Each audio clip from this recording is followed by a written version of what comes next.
దేవుడు ప్రేమించి మనందరికీ ఒక గొప్ప అవకాశాన్ని ఇచ్చాడు పిల్లరా. అదేంటంటే నేను ఇప్పటికీ 5 years అయింది మందిరానికి రాబట్టి. For the first time main message మాట్లాడుతున్నాను. ఇప్పుడు వరకు చిన్న ఫస్ట్ మెసేజ్ మామూలుగా ఆన్లైన్లో అట్లా చెప్పా. For the first time main message దేవుడు అవకాశాన్ని ఇచ్చాడు. అలాగే నిరీష్ నన్ను ప్రేమించి మాకు అవకాశాన్ని ఇచ్చాడు. కాబట్టి ఏదేమైనప్పటికీ మనం దేవుడి మాటలు నేర్చుకుంటాం, మనం దేవుని మాటల్ని చెప్పాలి. కాబట్టి మనం ముందుకు కొనసాగుదాం. ఇచ్చిన అవకాశాన్ని సద్వినియోగపరుచుకొని ముందుకు కొనసాగాలని నేను అనుకున్నాను. అందుకే దేవుడు ఇచ్చాడేమే అవకాశం. ఓకే, ఏదేమైనప్పటికీ ఇంక మనం వాక్యంలోకి వెళ్ళిపోదాం. పోయిన వారం 2 వర్తమానాలు విన్నారు, ఇప్పుడు మొదటి వర్తమానం విన్నారు. ఇప్పుడు కూడా 2వ వర్తమానంలో మనం నేర్చుకోబోయే అంశం నిజమైన ప్రేమలోని లక్షణాలు. ఆయన లక్షణాల్లో చాలా ఉన్నాయి. చాలా ఉన్నాయా లేదా? చాలా ఉన్నాయి.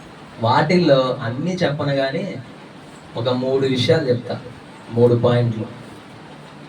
ఆయన ప్రేమలోని, నిజమైన ప్రేమలోని 3 లక్షణాలని ఈరోజు మీ ముందు పెడతా.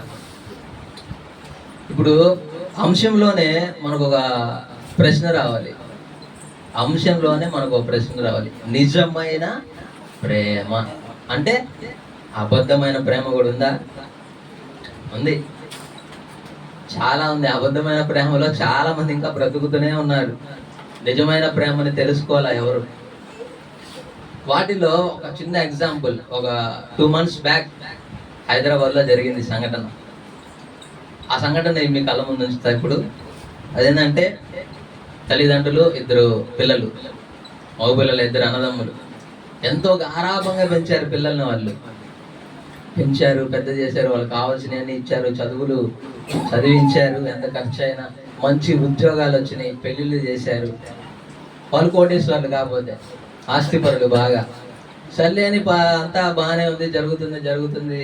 ఒకనొక దినాన ఏం జరిగిందంటే పిల్లరా, ఆ 2 అన్నదమ్ములు మాట్లాడుకున్నారు.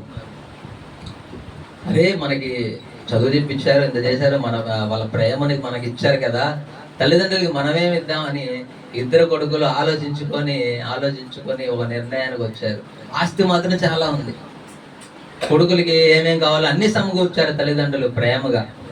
మరి ఆ కొడుకులు తిరిగి ఏమి ఇచ్చారా అంటే ఒకనొక దినాన తల్లిదండ్రులు 2 చంపేశారు. ఇది 2 months బ్యాక్ జరిగింది, యథార్థంగా జరిగిందే. హైదరాబాద్ ప్రాంతంలో జరిగింది, ఎక్కడో నాకు ఐడియా లేదు. 2 చంపేశారు. అదేంది? ప్రేమగా పెంచారు కదా తల్లిదండ్రులు, ప్రేమను కొడుకులకి ఇచ్చారు కదా, కావాల్సిన ఎన్ని సమకూర్చారు కదా, మరి ఆయన చంపేయడం ఏంది? దేనికోసం చంపేశారా అని పోలీసులు ఎంక్వైరీ చేస్తే ఆస్తి దగ్గర తగాదాలు వచ్చినాయి. 2 అన్నదమ్ములకి, తల్లిదండ్రులకి, వాళ్ళిద్దరికి గొడవలు వచ్చినప్పుడు వాళ్ళిద్దరు ఆలోచించుకొని, అరే మన ఇద్దరం తల్లిదండ్రులను చంపేస్తే ఆస్తి మొత్తం మనకే వస్తుంది. ఎలాగో ఆస్తి వచ్చింది కదా, మరి అయినా ఎందుకు చంపేయాలి? ఇప్పుడు వాళ్ళు చనిపోయిన తర్వాత ఎలాగో ఆస్తి కొడుకులకే కదా, కూతుర్లు ఎవరు లేరు, 2 కొడుకులే, మరి అయినా చంపేయాల్సిన అవసరం ఏంది అని మనం ఆలోచిస్తే ఆయన ఒక వీలునామా రాసుకున్నాడు. ఏంటయ్యా అదంటే, ఆ వీలునామాలో 50% ఆస్తి కొడుకులకి 2కి చెరి సమానంగా వెళ్ళాలని, ఇంకొక 50% ఇలా అనాథ పిల్లలు వాళ్ళు ఉంటారు, వాళ్ళకి ఇవ్వాలని తన వీలునామాలో రాసుకున్నాడండి. అలా రాసుకున్నప్పుడు ప్రియులారా, వాళ్ళకి ఆ విషయం తెలిసినప్పుడు, అరే మొత్తం ఆస్తి మనదే కదా, ఆయన సగం వాళ్ళకి ఇవ్వడం ఏంది అని తండ్రితో కొద్దిగా జరుగుతాయిగా డిస్కషన్లు. అలా జరిగిన క్రమంలో ఏం చేశారంటే, ఆ వీలునామాని చింపేసి తగలబెట్టేసి తల్లిదండ్రులు 2 చంపేశారు. అది నిజమైన ప్రేమేనా? మరి వాళ్ళు పాపం ఎంతో కష్టపడి తల్లిదండ్రులు ప్రియులారా వాళ్ళ పిల్లల్ని పెంచి పెద్ద చేసి మంచి స్థితిలో ఉంచారు. కానీ పిల్లలు ఏం చేశారంటే, ప్రేమను అర్థం చేసుకోక తల్లిదండ్రుల్ని చంపేసి ఆస్తి కోసం. చూడండి ఎలాగైతే, దేనికోసం?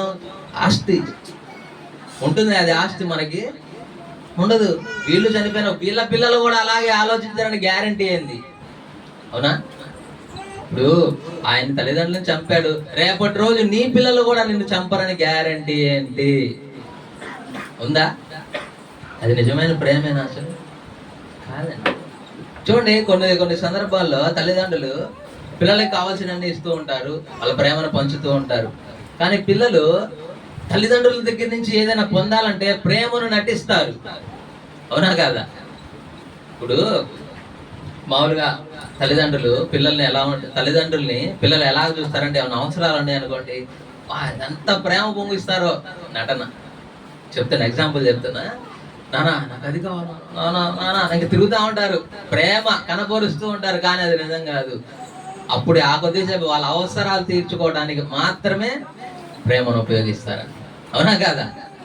చాలా సందర్భాలు జరిగినాయి, చాలా మంది ఫేస్ చేసే ఉంటారు. పిల్లలు తల్లిదండ్రుల దగ్గర నుంచి ఏమైనా ఆశించాలంటే ఎక్కువ ప్రేమను కనబరుస్తారు, అది పొందుకునేదాకా. కనబరిచిన తర్వాత పొందుకుంటారు కదా, ఇంకా మామూలు అయిపోయింది ఇంకా. ఎందుకంటే వాళ్ళకి కావాల్సింది వచ్చేసింది కదా. అవునా కదా? వాళ్ళకి కావాల్సింది వాళ్ళు పొందుకున్నారు, ఇంకేముంది, మామూలు యథాస్థితికి వచ్చేసి ఏంటంటే ఏంది అంతే. ఇంకొంతమంది ఉంటారు ఇప్పుడు ఇలా. ఎలా ఉంటారంటే, ఇప్పుడు చెప్పచ్చలే తెలియదు, రీసెంట్గా మొన్నే జరిగింది సందర్భం. అమ్మాయిని ఎంతో ప్రేమగా పెంచింది వాళ్ళ అమ్మ. రీసెంట్గా నర్సింగ్ కూడా చేసింది అమ్మాయి. నర్సింగ్ చేసి వెళ్తుంది పనికి, 1 year అయింది.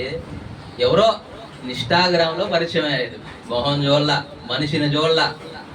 ఇన్స్టాగ్రామ్లో పరిచయం అయ్యి ప్రియులారా, ఒక 1 week బ్యాక్ అయింది ఇది. ఇన్స్టాగ్రామ్లో చూసి అబ్బాయితో మాట్లాడి తల్లిదండ్రులకు చెప్పకుండా అమ్మాయి వెళ్ళిపోయింది. చూడండి, ఎంత అల్లార ముద్దుగా పెంచుకొని ఉండేది తన కూతుర్ని, ఎంత బాగా చదివించింది. నర్సింగ్ చేయించింది, బాగా చదివింది. ఇన్స్టాగ్రామ్లో ఎవడో ఒకడు పరిచయం అయ్యి వాడి ప్రేమలో పడిపోయి వెళ్ళిపోయింది. ప్రియులరా, ఇంతమటికి ఆచూకీ లేదు. రాత్రే పాపం వెళ్ళారు వాళ్ళు వెతుక్కుంటా ఎక్కడుందో అని. చూడండి, ఈ కొద్ది కాలం ఉన్న ఈ ప్రేమ కోసం ఎంతో మంది ప్రియులరా వెపర్లాడుతూ ఉంటారు, వెతుక్కుంటూ ఉంటారు, ఎక్కడ దొరుకుతుందా అని ప్రేమ.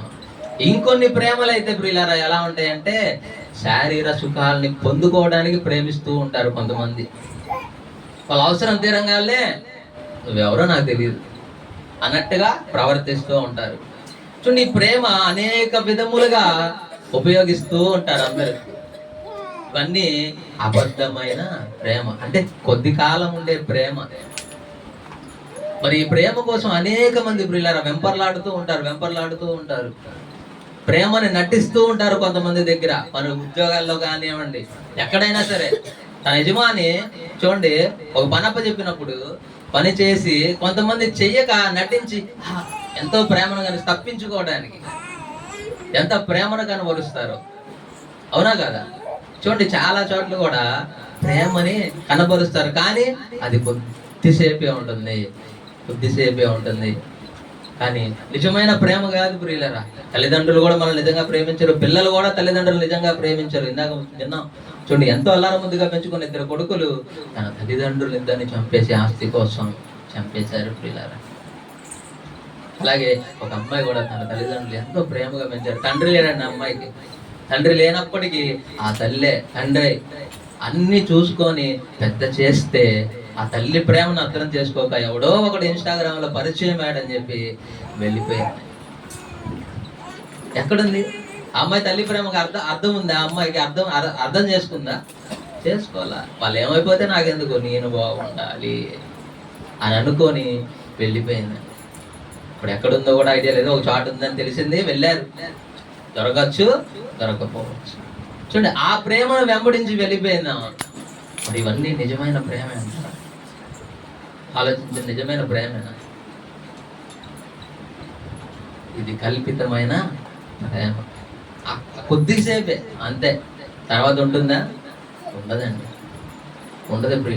ప్రేమ ఉండదు. సరే, ఇప్పటి వరకు అబద్ధమైన ప్రేమ ఏందో చూసాం. మరి నిజమైన ప్రేమ ఏంది? నిజమైన ప్రేమలోని లక్షణాలు ఏంటి? చాలా లక్షణాలు ఉన్నాయి. వాటిలో ఒక 3 విషయాలు ఇది పంచుకుంటాయి. వెళ్దాం, అంశంకి వెళ్దాం. ఓకే, మొదటిది ప్రేమ దోషములను కప్పును. ప్రేమ దోషాలని కప్పిద్ది ప్రియులారా. ప్రేమ దోషాలని కప్పిద్ది. వెళ్ళం సామెతల గ్రంథం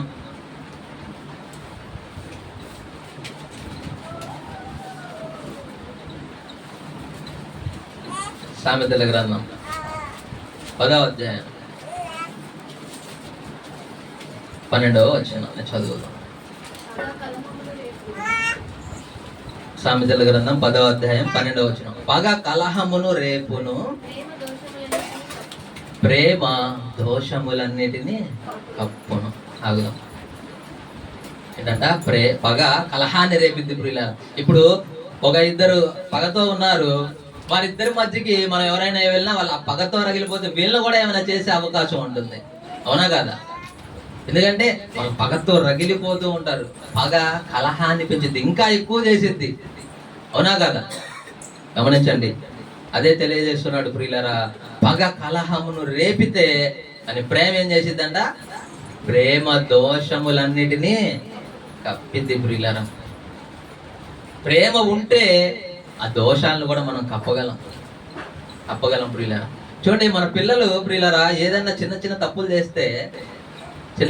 చేసినప్పుడు మనం ఏం చేస్తాం? అందరికి చెప్పుకుంటామా? మా అబ్బాయి తప్పు చేశాడండి చెప్పుకుంటామా? చెప్పుకోరండి ఎవరు. మా అమ్మాయి తప్పు చేసిందని చెప్పుకుంటారా? చెప్పుకోరు, కప్పుతారు. తల్లిదండ్రుల ప్రేమ అది ప్రియులారా. చూడండి, మోషే గారు కూడా ఇశ్రాయేలు ప్రజల్ని నడిపిస్తున్నప్పుడు, ఇశ్రాయేలు ప్రజల్ని అరణ్యంలో నడిపిస్తున్నప్పుడు ప్రియులారా, వాళ్ళు కూడా ప్రియులారా ఎంత దేవుడికి వ్యతిరేకంగా తిరిగారు. దేవుడు మోషే గారితో మాట్లాడుతూ వాళ్ళు ఏం చేస్తా నేను అన్నాడు, వాళ్ళు చంపేస్తా అని అన్నప్పుడు ప్రియులారా ఎవరు అడ్డుపడ్డారు?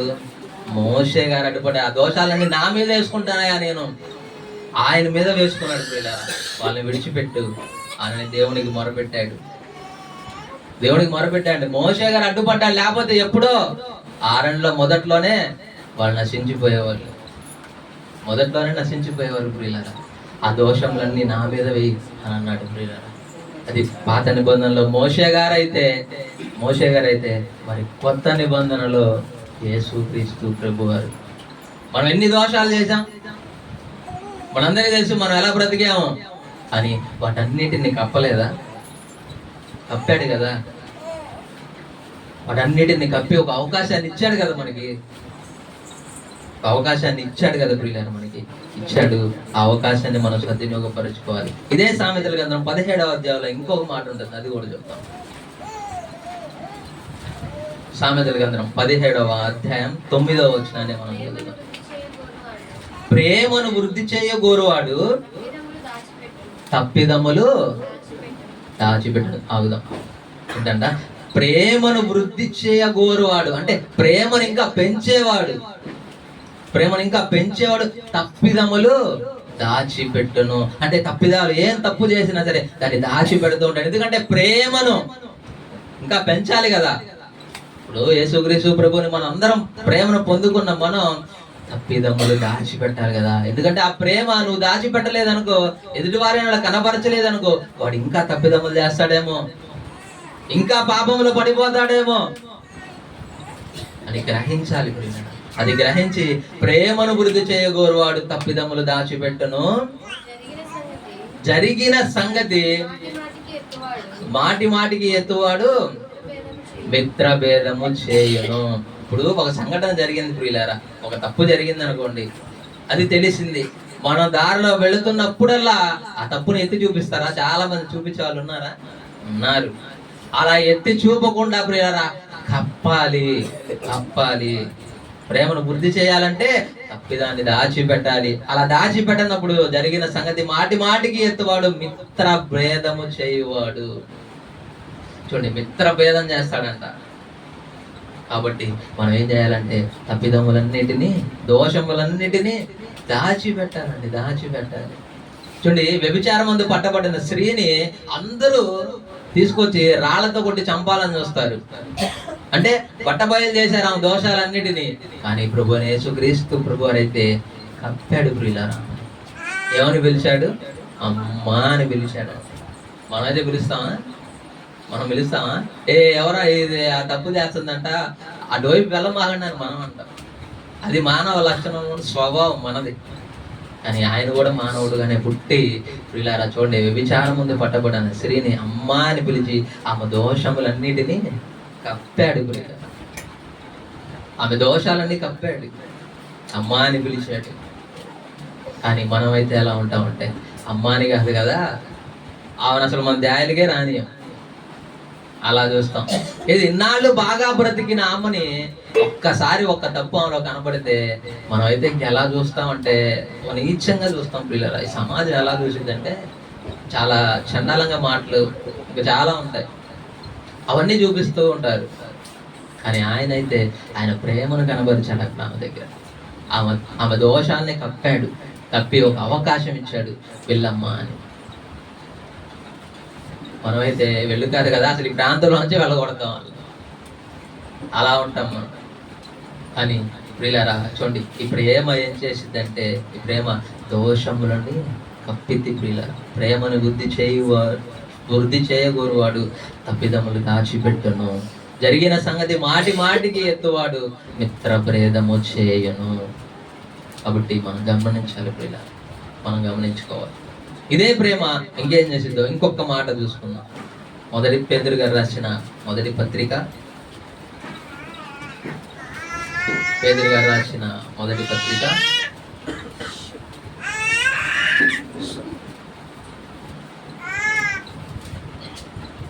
4వ అధ్యాయం 8వ వచనాన్ని చదువుకుంటాం. ప్రేమ అనేకమైన పాపములను కప్పును గనుక అన్నిటికంటే ముఖ్యముగా ఒకని ఎడల ఒకడు మిక్కటమైన ప్రేమ గలవారయ్యుండుడి. పేతురు గారు కూడా తెలియజేస్తూ ప్రియులారా మాట్లాడుతున్నారు. ప్రేమ అంట అనేకమైన పాపములని కప్పును. చూడండి, ప్రేమ అనేకమైన పాపములను కప్పేసిద్ది ప్రియులారా. ఎందుకంటే ప్రేమిస్తున్నాడు కాబట్టి అనేకమైన పాపాలని కప్పుతూ ఉన్నాడు ప్రియులారా. మనం ఎలాంటి స్థితిలో బ్రతికినా, మనందరం కూడా మన గత జీవితంలో ప్రియులారా చాలా తప్పులు పాపాలు చేసే ఉన్నాం. వాటన్నిటినీ కప్పాడు ప్రియులారా. కప్పి ఒక అవకాశాన్ని ఇచ్చాడు మనందరికీ. ఆ ప్రేమను కనబరిచాడు. ఆ ప్రేమ ఉంది కాబట్టే మన మీద మన దోషాలన్నిటినీ కప్పాడు ప్రియులారా. ప్రేమ అనేకమైన పాపముల కప్పును గనుక అన్నిటికంటే ముఖ్యముగా ఒకని ఎడల ఒకడు మిక్కటమైన ప్రేమ గలవారాయుండు. మిక్కటమైన ప్రేమ గలవారు ఒకని ఎడల ఒకరు మనందరం ఆయన ప్రేమను కనబరుస్తూ ఉండాలి ప్రియులారా. తప్పులు ఎత్తి చూపించేవారిగా కాదు, ఆ తప్పుల్ని కప్పేవారిగా ఉండాలి. మనమైతే ఒకరి తప్పులు ఒకరు ఎత్తి చూపించుకుంటూ ఉంటాం. ఒక సహోదరుడు పాట పాడాడు బాగా పాట పాడుతాడు, నేను ఆయన కంటే బాగా పాడగలను అని ఇంకొకరి దగ్గర చెప్తారు. మెసేజ్ బాగా చెప్తుంటే నేను ఆయన కంటే చెప్పగలను అనుకుంటారు ఇంకొకళ్ళు. అలా ఉండకూడదు పిల్లరా, ప్రేమ కలిగి ఉండాలి. సహోదరుడు బాగా పాడుతున్నాడంటే బాగా పాడుతాడని చెప్పాలి, ఆయన కంటే నేను గొప్ప అని అనుకోకూడదు. అలా ఉండకూడదు పిల్ల, అలా ఉండకూడదు. అందుకే ఒకరి ఎడల ఒకరు మిక్కటమైన ప్రేమ గలవారై ఉండాలి.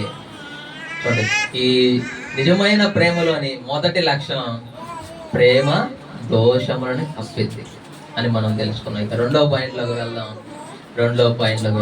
ప్రేమ శిక్షించును. ప్రేమ శిక్షించిద్దా? ఏది ప్రియులారా, తల్లబాగేద్దండి. ప్రేమ శిక్షించిద్దా? ఎస్, శిక్షించిద్ది. ప్రేమించేవాడే కదా శిక్షించేది, అవునా కాదా? మన పిల్లల్ని మనం ఎంతో ప్రేమిస్తాం, శిక్షించమా? కొన్ని సందర్భాల్లో తప్పు చేస్తే శిక్షిస్తామా లేదా? అలా శిక్షించకపోతే వాళ్ళు ఎలా తయారవుతారు? ఇంకాస్త ఎక్కువగా తప్పులు చేస్తూ ఉంటారు, లేకపోతే ఇంకాస్త ఎక్కువగా పాపంలో పడిపోతూ ఉంటారు, అవునా కదా? అందుకే ఈ రెండవ పాయింట్గా ప్రేమ ఏం చేస్తుందంటే శిక్షిస్తుంది. చూద్దాం సామెతల గ్రంథం, మళ్ళీ వెళ్దాం సామెతల గ్రంథం. ఓకే,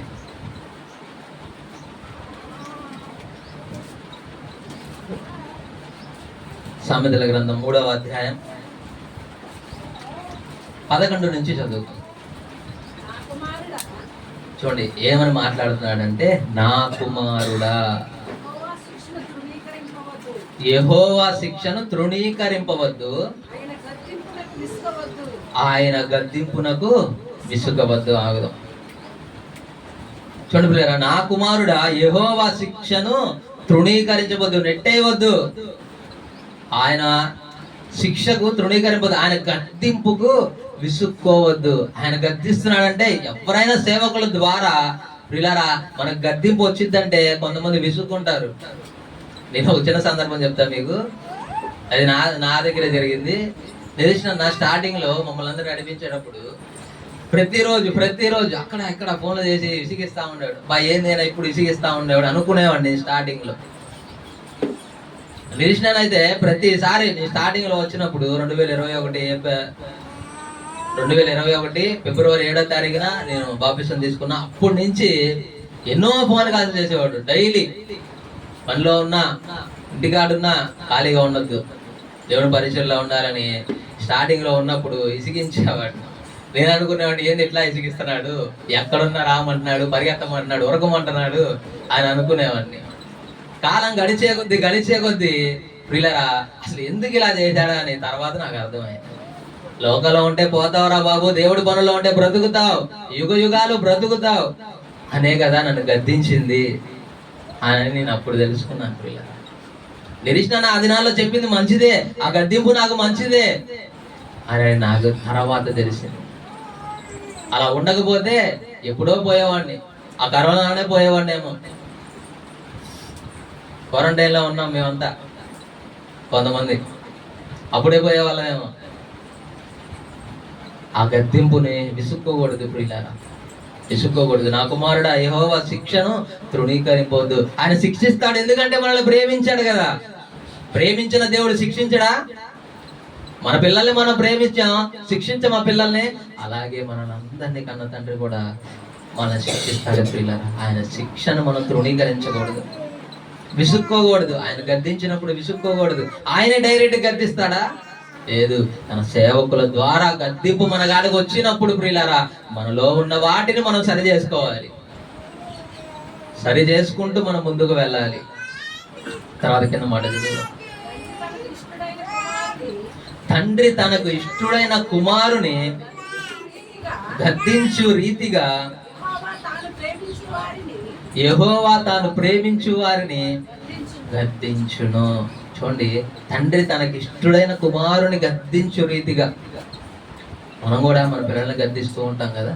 కొన్ని సమయాల్లో గద్దించకపోతే వాళ్ళు మాట వింటారా? వినరు. ఇప్పుడు వీడు అటు ఇటు తిరుగుతున్నాడు, వీడు గద్దిస్తే ఒకసారి ఆగిపోతాడు, లేకపోతే కాస్త ఎక్కువ చేస్తాడు. అలాగే తండ్రి తాను ప్రేమించు కుమారుని గద్దించు రీతిగా యెహోవా తాను ప్రేమించిన వారందరినీ గద్దించును. దేవుడు కూడా గద్దిస్తాడు ప్రియులారా మనల్ని. ఆ గద్దించినప్పుడు మనం విసుక్కోకూడదు, తృణీకరించకూడదు ఆయన శిక్షని. ఆయన కుమారుని ఏ రీతిగా అయితే ఆయన గద్దించాడో, శిక్షించాడో ప్రియులారా మనల్ని కూడా మనల్ని ఇంకా ఎక్కువ ప్రేమించాడు. ఒక మాట చెప్పాలంటే యేసుక్రీస్తు ప్రభువారి కంటే తండ్రి మనల్ని ఎక్కువగా ప్రేమించాడు కాబట్టే ప్రియులారా ఆయన భూలోకానికి మన కోసం పంపించాడు.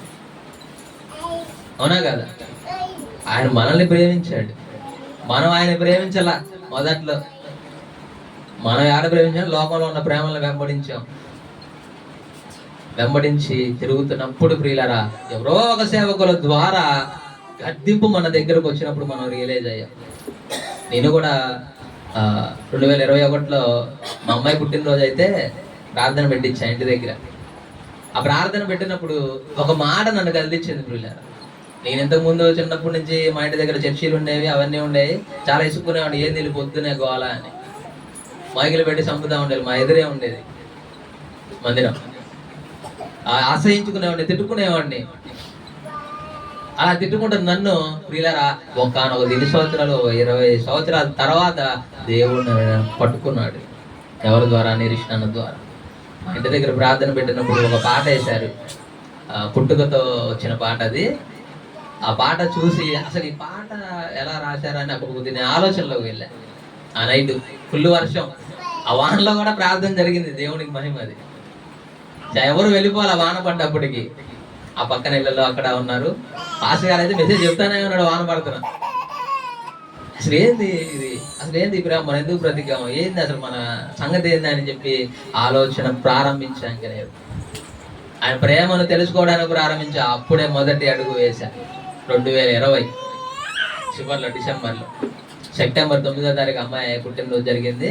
ఇంకా అక్టోబర్లో నుంచి నేను మందిరాన్ని రావడం ప్రారంభించాను. వచ్చినప్పటి నుంచి ఇంక అన్ని ఆటంకాలే. ఆయన ప్రేమను తెలుసుకుంటున్న టైంలో నాకు అన్ని ఆటంకాలు ఎదురైన పిల్లరా, పెద్ద ఎదురు దెబ్బ. ₹1,00,000 ఇమీడియట్లీగా కట్టాలి నేను ఒకరికి. కడితే నువ్వు ప్రార్థనలకు వెళ్ళు, లేకపోతే వెళ్ళమాగా అన్నాడు. ఎవరో కాదండి, మా బాబాయ్. ₹1,00,000 ఆయన దగ్గర తీసుకున్నా. ఇమ్మీడియట్లీగా నువ్వు కాలు బయట పెట్టి ₹1,00,000 పెట్టి వెళ్ళిపో అన్నాడు. అప్పుడు రత్నపాల్ అంకుల్ మీటింగ్ జరుగుతున్నాయి తెనాల్లో 2021 జరుగుతున్నప్పుడు మా బాబాయ్కి తెలిసింది నేను చర్చికి వెళ్తున్నాను. ఇమ్మీడియట్లీగా వచ్చేసి నా ₹1,00,000 ఆడబెట్టు, నువ్వు ప్రార్థన పో అన్నాడు. అదే నేను అప్పుడు వెనకడుగు వేసి లోకంలోకి వెళ్ళుంటే ఇప్పుడు నేను ఈ రీతిగా మీ ముందుండేవాడిని కాదు. ప్రార్థన చేసుకున్న ఏదైతే ఏదైందని ముందుకు నడిచా. దేవుడు గొప్ప కార్యాలు చేశాడు. దేవునికి మహిమ కలుగును గాక. చూడండి, ఇలాగా మన గద్దింపు, దేవుని గద్దింపు మన దగ్గరకు వచ్చినప్పుడు ప్రియులారా, మనం ధృవీకరించకూడదు, మనం విసుక్కోకూడదు, ముందుకు కొనసాగుతూ ఉండాలి ప్రియులారా. అలా కొనసాగలేదనుకో, దాన్ని విసుక్కున్నాం అనుకో ప్రియులారా, లోకంలో పడి కొట్టుకుపోతాం. అడ్డుపడి అంటే ఎక్కడ చచ్చిపోతే ఇంకోసాట కళ్ళు తెరుస్తాం. అక్కడ ఏముండదు, ఇంకా ఏడవటాలు, ఇంకా అయ్యే ఉండేది. ధనవంతుడి సందర్భం మనందరికీ తెలుసుగా. ధనవంతుడు ఏమైపోయాడు? ఏడుపులు, పళ్ళు కొరుకుడు, ఒకటి అంతే, రోదనే, కాలుతా ఉంటాం ఇంకా. అందుకే యెహోవా శిక్షను తృణీకరించకూడదు ప్రియులారా. ఇంకో మాట చూద్దాం. ఇదే సామెతల గ్రంథం.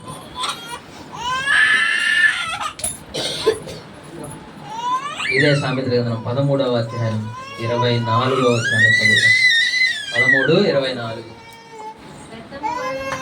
బెత్తము వాడని వాడు తన కుమారునికి విరోధి. అదేంది? బెత్తము వాడని వాడు తన కుమారునికి విరోధ. అదే మన పిల్లలకి బెత్తం వాడకపోతే మనం విరోధులం అవుతామా? అవుతాం. ఎందుకు అవ్వం? బెత్తం వాడకపోతే మనం విరోధులమే. ఎలాగంటారో చూడండి. బెత్తం ఇప్పుడు ఒక తప్పు చేశాడు పిల్లోడు, వాడిని కొట్టలేదు అనుకోండి, ఇంకాసేపు ఎక్కువ తప్పులు చేస్తాడు. ఇంకాసేపు ఎక్కువ తప్పులు చేసి మనకే విరోధి అయిపోతాడు. తర్వాత మనం ఎన్ని మాటలు చెప్పినా వాడు వినడు. ఎందుకు? మొక్కగా ఉన్నప్పుడే మనం తుంచలేదు కాబట్టి. ఇంకా పెద్ద అయితే చెట్టును కొట్టేస్తామా? కొట్టేయలేము ప్రియులారా. ఆ చెట్టును మనం కొట్టలేము. అందుకే మొక్కగా ఉన్నప్పుడే తుంచాలి, బెత్తం వాడాలి. బెత్తం వాడపోతే వాడు పెద్ద అయినాక అస్సలు మన మాట వినడు. చూడండి, బెత్తము వాడని వాడు తన కుమారునికి విరోధి, కుమారుని ప్రేమించువాడు వానిని శిక్షించును. ఎప్పుడైతే నీ కుమారుని ప్రేమిస్తూ ఉంటావో ప్రియులారా, బెత్తం వాడుతూ ఉంటావు, వాడికి శిక్షిస్తా ఉంటావు. వాడు అనుకుంటాడు ఎప్పుడు మా నాన్న నన్నే కొడతాడండి. 2-3 ఉన్నారనుకోండి, ఎప్పుడు నన్నే కొడతాడు మా నాన్న, వాడిని కొట్టడు, లేకపోతే ఆ అమ్మాయిని కొట్టడు అనుకుంటారు పిల్లలు. అవునా కాదా? చాలా మంది చాలా సందర్భాలు ఇవన్నీ జరిగినవే ప్రియులారా. నేనేమి నా సొంతంగా రాసుకొని వచ్చి చెప్పట్లా, మన జీవితాల్లో జరిగిన సంఘటనలే నేను మీ ముందు చూసాను. బెత్తము వాడని వాడు తన కుమారునికి విరోధి అయిపోతాడు. అదే విధముగా కుమారుని ప్రేమించువాడు శిక్షించును, వానిని శిక్షించును. శిక్ష ఇవ్వాలి ప్రియులా, శిక్షణ ఇవ్వాలి. శిక్ష ఇవ్వకపోతే వాడు ప్రయోజకుడు అవడు. నేనైనా మా నాన్న ఎన్నో దెబ్బలు కొట్టేవాడు. చదువుకోరా అంటే ఆ పొలం గట్లమ్మటి తిరిగేవాడిని. వాస్తవంగా మాది నీ పుట్టింది గుంటూరులోనే, పెరిగింది మొత్తం చాలా కృష్ణబాబు కాలనీలో. చెక్ పోస్ట్ నుంచి లోపలికి వెళ్తే వస్తుంది వెంకటబ్బాయి కాలనీ అవతల. అటన్నీ పొలాలే. ఆ పొలం గట్లమ్మటి తిరిగేవాడిని. బాధేవాడు బెల్ట్ తీసుకొని, అలా వెళ్ళరా స్కూల్కి వెళ్ళరా అని చెప్తాలి, తక్కువ మాట వచ్చి అలా అనేవాడు. చదువుకోరా అనేవాడు. మనకి చదువుకోదాం అని బ్యాగ్ తీసుకొని వెళ్తాం, అటు బట్టి పొలం గట్లకి వెళ్ళి క్రికెట్లు కరాగిరీలో ఆడతాం. ఇదే నా పని చిన్నప్పుడు. చదువుకొని ఉంటే ఏమో ప్రయోజనం అయినవాడు అని. ప్రియులారా, ఆయన శిక్షించింది నేను తండ్రిని అయినాక నాకు తెలిసింది, మా నాన్న నన్ను కొట్టడం అప్పుడు మంచిదే కదా, నేను నా పిల్లలకి శిక్షించకపోతే వాళ్ళు ప్రయోజకులు అవ్వరు కదా అని నాకు అప్పుడు అర్థమైంది. పిల్లలు ఏదైనా వాళ్ళ జీవితాల్లో జరిగితే దాన్ని చెబుతూ ఉంటారు. మా నాన్నకి జరిగిందేమో, వాళ్ళ నాన్న ఆయన్ని కూడా కొట్టాడేమో, అందుకే నా దగ్గరికి వచ్చినప్పుడు నాకు చెప్పాడు, నేను నా పిల్లలకు చెప్పుకోగలుగుతాను. శిక్షించకపోతే వాళ్ళు మాట వినరు. ప్రియులారా, ప్రేమించేవాడే శిక్షిస్తూ ఉంటాడు, ప్రేమించేవాడే శిక్షిస్తూ ఉంటాడు. ప్రియులారా, గమనించాలి మనందరం. శిక్ష మన శిక్షణకే అని ఓ మెసేజ్ మాట్లాడారు ఇక్కడ. ఎందుకంటే ఆ శిక్షిస్తేనే ఆ శిక్షలోనే శిక్షణ నేర్చుకుంటారు వాళ్ళు, ఎలాగ ఎదగాలి ఇంకా అని నేర్చుకుంటారు. శిక్షించకపోతే ప్రియులారా మనం నేర్చుకోలేము. మన పిల్లల్ని మనం శిక్షించకపోతే వాళ్ళు ఇంకాస్త తప్పులు చేయడానికో లేకపోతే ఇంకా దేనికో దారి తీస్తూ ఉంటారు. అందుకే బెత్తము వాడాలి, కంపల్సరీగా వాడాలి. బెత్తము వాడకపోతే నీకే విరోధి అయిపోతాడు. అలాగ అయిపోతూ ఉంటారు. ప్రియులారా, గమనించండి. ఇంకో మాట హెబ్రీయులకు రాసిన పత్రిక, పోస్టుడైన పౌలు గారు కూడా చూడండి మాట్లాడుతూ ఉంటారు. హెబ్రీ సంఘంతో తెలియజేస్తూ మాటలు మాట్లాడతారు. హెబ్రీయులకు రాసిన పత్రిక 12వ అధ్యాయం 6-7 చదవండి. నా కుమారుడా, ఎక్కడ కూడా చూడండి, నా కుమారుడా ప్రభు చేయు శిక్షను తృణీకరించకము. అంటే యేసుక్రీస్తు ప్రభు వారిని నేను శిక్షిస్తారో దాన్ని తృణీకరించమాకయ్యా, తృణీకరించమాక. ఆయన నిన్ను గద్దించినప్పుడు విసుగకము. చూడండి, పాత నిబంధనలో ఎంత చూసాం, సేమ్ ఇదే మాటే. నా కుమారుడా ప్రభు చేయ శిక్షను తృణీకరించము, ఆయన నిన్ను గద్దించినప్పుడు విసుగకము. విసుక్కోమాకండి ఎవరు కూడా, ఎందుకంటే ఆ గద్దింపే మనల్ని ప్రియులరా ఒక మంచి మార్గంలో నడిపించగలదు, ఒక మంచి మార్గంలో నడిపించగలదు. ప్రియులరా, నిరీక్షణ కూడా స్టార్టింగ్లో నన్ను ఎన్నో గద్దించేవాడు, ఆ గద్దింపే నాకు ఇప్పుడు మంచిదైంది.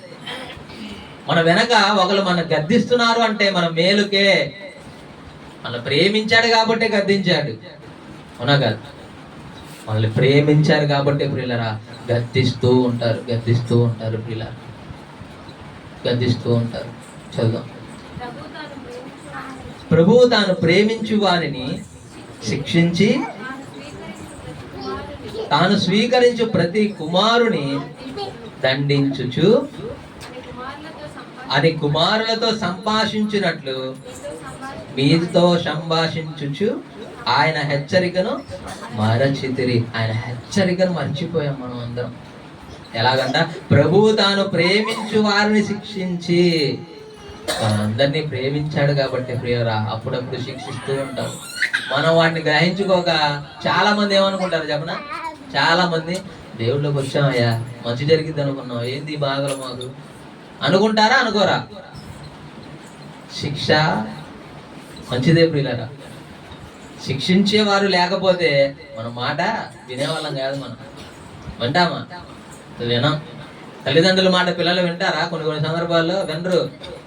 మరి ఎలాగా వింటారు? శిక్షిస్తే వింటారు. అందుకే ఆ శిక్షను మనం తృణీకరించకూడదు. అందుకే చోటు తెలియజేస్తున్నాడు, ప్రభు తాను ప్రేమించు వారిని శిక్షించి తాను స్వీకరించు ప్రతి కుమారుని దండించును అని కుమారులతో సంభాషించినట్లు మీతో సంభాషించు ఆయన హెచ్చరికను మరిచాం. మనం ఆయన కుమారుతో ఏ రీతిగా అయితే మాట్లాడతాడో ప్రియులారా మనతో కూడా అలాగే మాట్లాడతాడండి. ఆయన తన కుమారుతో ఏ రీతిగా మాట్లాడతాడో మనతో కూడా అదే రీతిగా ఉద్యోగిస్తాడు, చెప్తాడు. వినలేదా? శిక్షిస్తాడు. ఫస్ట్ చెబుతాడు, విన్నావా? ఓకే. వినలేదా? ఇంకా శిక్ష వచ్చింది, కంపల్సరీ శిక్ష వచ్చిద్దారా? వస్తుంది ప్రియులారా. చూడండి, దావీదు గారి సందర్భంలో ప్రియులారా దేవుడు ఎంతగానో ప్రేమించాడు ఆయన్ని. చేసింది ఒక్కటే తప్పు, అయినా కానీ ప్రేమించి ఆయన మరణానికైతే అప్పగించాల,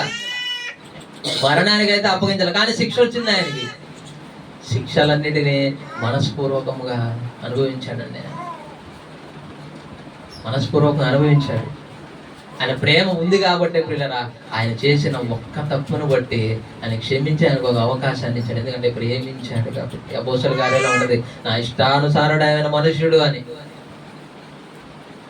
ఎందుకంటే ఆయన ప్రేమించే ఒక అవకాశాన్ని ఇచ్చాడు. కానీ శిక్ష మాత్రం వచ్చింది. ఆయన శిక్షకు తల వంచాడు. ఆయన తల వంచి శిక్షనన్నిటినీ అనుభవించాడు.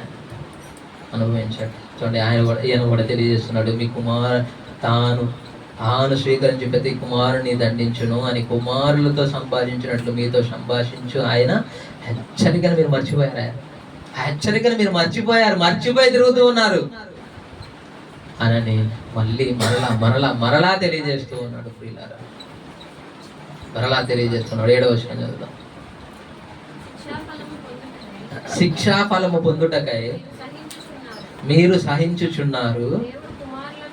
దేవుడు కుమారునుగా మిమ్మల్ని చూచుచున్నాడు. తండ్రి శిక్షింపని కుమారుడెవడు? ఎవరైనా ఉన్నారా? ఇప్పుడు తండ్రి శిక్షించని కుమారులు కానీ కుమార్తెలు కానీ ఎవరైనా ఉన్నారా?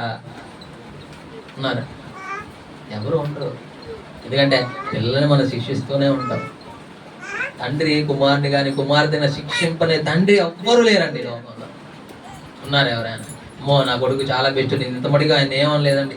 నా కూతురు చాలా మంచిది, ఇంతమడిగా నేను ఏమనలేదండి, అసలు శిక్ష ఇవ్వలేదండి అన్నోళ్ళు ఎవరైనా ఉన్నారా? ఎవ్వరు ఉండరు ప్రియులారా, ఎవ్వరు ఉండరు. అదే ఇక్కడ మాట్లాడుతున్నాడు. శిక్షా ఫలము పొందుటకై మీరు సహించుచున్నారు. దేవుడు కుమారులుగా మిమ్మల్ని చూచుచున్నాడు. తండ్రి శిక్షింపని, చూడండి, తండ్రి శిక్షింపని కుమారుడెవడు? కుమారులైన వారందరూ శిక్షలో పాలు పొందుచున్నారు. మీరు పొందని ఎడల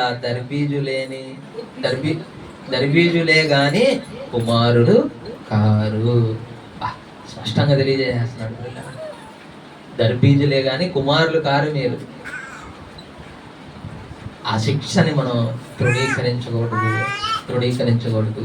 మన పిల్లల్ని మనం పెంచే క్రమంలో శిక్షణలో పెంచాలి, శిక్షిస్తూ ఉండాలి. దేవుడు కూడా ప్రియులారా, మనం ఎన్ని తప్పులు చేసినప్పటికీ, ఎన్ని పాపాల్లో మనం ఉన్నప్పటికీ మనల్ని ప్రేమించి ఒక అవకాశాన్ని ఇచ్చినప్పుడు ప్రియులారా, ఆ శిక్షను మనం తృణీకరించి పాపంలో పడిపోయామా, ఇంకొకటి వస్తాడు మనలోకి. వాడు ఎంటర్ అయ్యాడంటే ఇంకా మన పరిస్థితి మామూలుగా ఉండదు. కాబట్టి తండ్రి తన కుమారుని ఏ రీతిగా శిక్షిస్తాడో మనము కూడా మన పిల్లల్ని శిక్షించాలి. బెత్తము వాడాలి. అడగపోతే వాడు ఇంకా పాపంలో పడిపోయే ప్రమాదం ఉంది. కాబట్టి మనం అందరం కూడా ప్రభువు శిక్షని తృణీకరించవద్దు. ఇప్పటికీ 2 పాయింట్లు అయిపోయింది. మొదటిది ఏంటిది? మొదటి పాయింట్ ఏంది? గుర్తులేదు, ఇప్పుడే కదా. ప్రేమ దోషములను కప్పిద్ది, ఇది మొదటిది. రెండవది ప్రేమ శిక్షించిద్ది. 2 పాయింట్లు అయిపోయినాయి. ఇంకా 3వ పాయింట్లోకి వెళ్ళిపోదాం. ఇదే చివరిది. ఈ ప్రేమ ఏం చేసిద్దంటే ప్రియులారా, ప్రాణాన్ని పెట్టేసిద్ది. ఏం చేసిద్ది? ప్రేమ ప్రాణం పెట్టిద్ది. ఎందుకంటే ప్రేమను కనబరిచాడు మన ఎడల. కనబరిచి ప్రభుని యేసుక్రీస్తు ప్రభు వారు ప్రియులారా మన కొరకు తన ప్రాణాన్ని అర్పించాడు. ఎందుకంటే మనల్ని ప్రేమించాడు. ఆ వాక్య భాగాన్ని చదువుకుందాం.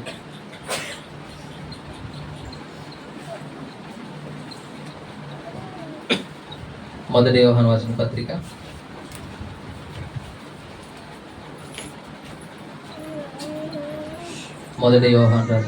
3వ అధ్యాయం 16వ వచనాన్ని చదువు. ఆయన మన నిమిత్తము తన ప్రాణము పెట్టెను గనుక దీని వలన ప్రేమ ఎట్టిదని తెలుసుకొనుచున్నాము. మనము కూడా సహోదరుల నిమిత్తము మన ప్రాణములను పెట్టబద్దులమై ఉన్నాము.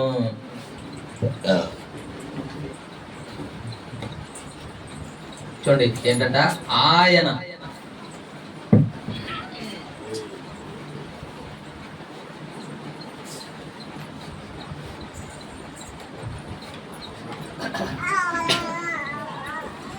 ఆయన మన నిమిత్తము తన ప్రాణము పెట్టెను. ఎవరు ఆయన అంటే? ఎవరు చెప్పండి, మీ అందరికీ తెలీదా? యేసుక్రీస్తు ప్రభువారు మనందరి కొరకు ప్రాణం పెట్టాడు. ఆయన ఎప్పుడో 2000 సంవత్సరాల క్రితం కదండి, ఎప్పుడో అప్పుడు చనిపోయింది. ఇప్పుడు మన కోసం అట్లా పెట్టాడు. చాలా మంది చాలా సార్లు అడిగారు, కొంతమంది పనిచేసే దగ్గర కావచ్చు, ఎక్కడైనా, ఎప్పుడో ఆయన చనిపోతే నీ కొరకు ప్రాణం ఎలా పెట్టాడు అని చాలా మంది నన్ను అడిగారు. చాలా మంది నన్ను అడిగినప్పుడు నేను ఒకటే సమాధానం చెప్పే వాళ్ళకి, ఒకటే సమాధానం చేశా. ఇప్పుడు నేను చేస్తున్న ప్రతి పాపము కొరకు ఆయన అప్పుడే ఆయన ప్రాణాన్ని పెట్టేశాడు. దేవునికి మహిమ కలుగును గాక. చూడండి, అప్పుడే ఆయన ప్రాణాన్ని పెట్టేశాడు. నేను ఇప్పుడు చేస్తున్న తప్పులు కావచ్చు, పాపాలు కావచ్చు, వాటన్నిటి నిమిత్తం అవన్నీ ఆయన మీద వేసుకొని అప్పుడే నా కొరకు తన ప్రాణం పెట్టేశాడు అని చెప్పి సమాధానం చెప్పాను. చెప్పినప్పుడు వాళ్ళు చాలా మంది, కొంతమంది అవునా అవునా అని ఇలా మాట్లాడారు. ఆయన మన కొరకు ప్రాణం పెట్టాడు ప్రియులారా. ఎంతగా అంటే మనం ప్రియులారా గుడ్ ఫ్రైడే రోజు మాట్లాడుకుంటాం. గుడ్ ఫ్రైడే రోజు చాలా మాటలు మాట్లాడు, అందులో 7 మాటలు మనం చాలా ప్రాముఖ్యంగా తీసుకొని మనం వివరిస్తూ ఉంటాం. అది ఎంతగా మన కొరకు ప్రాణం పెట్టాడు. ఆయన ప్రాణం పెట్టకపోతే ప్రియులారా మనం ఎలాగైపోయేవాళ్ళం అంటే, ఈ పాటికి చచ్చి ఎప్పుడో నరకంలో ఏడుస్తూ ఉండేవాళ్ళం, మనం కూడా కాలతా ఉండేవాళ్ళం. ఆయన అప్పుడు ప్రాణం పెట్టాడు కాబట్టి ఇప్పుడు ఇంకా మనం బ్రతికి ఆయన పనుల్ని జరిగిస్తూ ఉన్నాం. చూడండి, స్టెఫెన్ గారు కూడా ప్రియులారా వాళ్ళందరి కొరకు ఎంతగానో ప్రేమించాడు అందరినీ. కానీ చివరికి ఆయన కూడా తన ప్రాణం పెట్టాడు. ఎవరిని చూసి? యేసుక్రీస్తు ప్రభువారిని చూసి. ఆయన కూడా తన ప్రాణాన్ని లెక్క చేయలేదండి. పౌలు గారైనా భక్తులైనా ఆ ప్రాణాన్ని లెక్క చేయలే. ఎందుకంటే యేసుక్రీస్తు ప్రభువారి ప్రేమ వాళ్ళకి అర్థమైందండి. యేసుక్రీస్తు ప్రభువారి ప్రేమ వాళ్ళకి అర్థమైంది కాబట్టి వాళ్ళ ప్రాణాన్ని సైతం పణంగా పెట్టారు. కానీ మనకి ఏం తెలియజేస్తున్నాడో చెప్పనా? మనకి ఇప్పుడు చదివాం కదా, దాంట్లోనే ఉంది చూడండి. ఆయన మన నిమిత్తము తన ప్రాణము పెట్టిన కనుక దీని వలన ప్రేమ ఎట్టిదని తెలుసుకొనుచున్నాము. అంటే ఆయన ఎలాగో ప్రాణం పెట్టాడో ఆ ప్రేమను మనం తెలుసుకున్నాం. మనము కూడా సహోదరుల నిమిత్తం మన ప్రాణమును పెట్ట బద్ధులై ఉన్నాము. మనం ఎప్పుడైతే మన సహోదరులను ప్రేమించి వాళ్ళ కొరకు మనం ప్రాణం పెట్టాలని ఆశపడుతూ ఉంటాం ప్రియులారా, అప్పుడు దేవుడు కూడా మనల్ని హెచ్చిస్తూ ఉంటాడు. మనం నేర్చుకున్నాం కదా మరి ఆ ప్రేమను మన సహోదరుల ఏడలో మనం కనపరచకపోతే మన పరిస్థితి ఏంటి? మన పరిస్థితి ఏంటి? మరి ఆయన మనల్ని ప్రేమించి మన కొరకు ప్రాణం పెట్టాడు కదా. మరి ఆ ప్రేమను పొందుకున్న మనం, ఆ ప్రేమను అనుభవిస్తున్న మనం మన సహోదరుల నిమిత్తం ప్రాణం పెట్ట బద్ధులమై ఉన్నామని దేవుని వాక్యం సెలవిస్తుండగా మరి మనం ఎలా ఉంటున్నాం ప్రియులారా? మన సహోదరుల నిమిత్తం ప్రాణం పెట్టేవారిగా ఉంటున్నాం, ప్రాణాలు తీసేవారిగా ఉంటున్నాం. గమనించండి ప్రాణం పెట్ట బద్ధులమై ఉన్నాము. కాబట్టి మనం అందరం ఎలా ఉండాలంటే ప్రియులారా, యేసుక్రీస్తు ప్రభువారు మన కొరకు ఏ రీతిగా అయితే తన ప్రాణాన్ని సైతం లెక్క చేయకుండా మనకు అప్పగించి ఇది మన కోసం పెట్టేశాడు, మనము కూడా మన సహోదరుల నిమిత్తం మనం ప్రాణం పెట్టబద్ధులమై ఉన్నాము. మనం మన సహోదరుల్ని ప్రేమించకుండా ఏదో ఒక మాటలు అంటూ ఉంటాం సహోదరుల్ని. చూడండి, ఈ దినాల్లో చాలా మంది సహోదరులు ఎలా ఉంటారంటే, కొంతమంది అన్యోన్యంగా ఉంటే కొంతమంది ఏమో గొడవలు పడుతూ ఉంటారు. ఏ నువ్వెంత అంటే నువ్వెంత అని. అలా ఉండకూడదండి. క్రైస్తవులమైన మనం ప్రియులారా మన సహోదరుల కొరకు మన ప్రాణం పెట్టేవారిగా ఉండాలి, ప్రాణం తీసేవారిగా కాదు, ప్రాణం పెట్టేవారిగా ఉండాలి ప్రియులారా. మరి యేసుక్రీస్తు ప్రభువారు అయితే మన కొరకు ప్రాణాన్ని పెట్టాడు. మరి మనం ఏ రీతిగా ఉన్నాం? ఈ 3వ పాయింట్ ప్రియులారా చాలా ప్రాముఖ్యమైనది. ఎందుకంటే ఆయన ప్రాణాన్ని సైతం అర్పించాడు. ఆ బలియాగాన్ని మనం జ్ఞాపకం చేసుకుంటే వారం మనం ప్రభు బలలో చేయి వేస్తూ ఉన్నాం. ఇంకా నువ్వు మారకపోతే, ఆయన ప్రేమను తెలుసుకోకపోతే ఏమైపోతుంది? గమనించండి, ప్రేమ దోషాలన్నిటినీ కప్పేసింది. 2వదిగా ప్రేమ శిక్షించింది.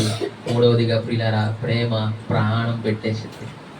చూడండి, ఈ దినాల్లో చాలా మంది ఎలా ఉంటారంటే ప్రేమ అనే నటనలో ఎదుటివాడినైనా చంపేస్తున్నాడు, లేకపోతే ఆయనైనా చంపుకుంటున్నాడు. అవునా కదా? చాలా మంది ఇప్పుడు ఈ ఉత్తరప్రదేశ్ ఇవన్నీ మన పక్క రాష్ట్రాల్లో చాలా జరుగుతున్నాయండి, మనకు తెలియట్లే కాకపోతే అంతే. భర్తల్ని చంపేయటం, భార్యని చంపేయటం, ఆడపిల్లల్ని రీతిగా చేసి వాళ్ళని చంపేయటం, ఇవన్నీ ప్రేమే. ఇది ప్రేమ అని ముసుగు అడ్డం పెట్టుకొని చంపుకుంటూ ఉన్నారు ప్రియులారా, చంపుకుంటూ ఉన్నారు. కానీ ఈయన యేసుక్రీస్తు ప్రభువారు అయితే ప్రియులారా, ఆయన మన కొరకు మనల్ని ప్రేమించి మన కొరకు తన ప్రాణాన్ని సైతం అర్పించాడు. ఇప్పుడు లోకంలో ఉన్న ప్రేమ చూడండి, ప్రాణాన్ని చంపుతూ ఉంటే ప్రియులారా, యేసుక్రీస్తు ప్రభువారి ప్రేమ మనందరినీ బ్రతికిస్తూ ఉంది. అవునా కదా? లోకంలో ఉన్న ప్రేమలందరి కోసం చచ్చిపోవట్లా, చంపుకోవట్లా. ఎంతమంది చంపుకోవట్లేదండి? ఎన్ని న్యూస్లు చూడట్లా మనం, ఎంతమంది ఇది అయిపోవట్లా. ఆ ప్రేమ అయితే చంపుతూ ఉంది. యేసుక్రీస్తు ప్రభువారి ప్రేమ మనల్ని బ్రతికిస్తూ ఉంది. ప్రేమించాడు కాబట్టి ఇంకా ఈ పునరుద్ధానపు ఆదివారపు ఆరాధనలో మనం ఈ రీతిగా కూర్చున్నాం, లేకపోతే ఎప్పుడో నశించిపోయేవాళ్ళం. చూడండి, భక్తులైన వారందరూ కూడా వాళ్ళ ప్రాణాలు సైతం పణంగా పెట్టేశారు. మనము కూడా మన సహోదరుల నిమిత్తం ప్రాణం పెట్టేవారుగా ఉండాలి. అలా ఉంటారని ప్రేమతో మీ అందరికీ మనం చేసుకుంటూ నేను మాటలు ముగిస్తున్నాం. ప్రార్థన చేసుకుంటాం. ప్రేమకు నిదర్శనమైన మా ప్రియ పరలోకమందున్న మా కన్న తండ్రి, నీ ఘనమైన శ్రేష్ఠ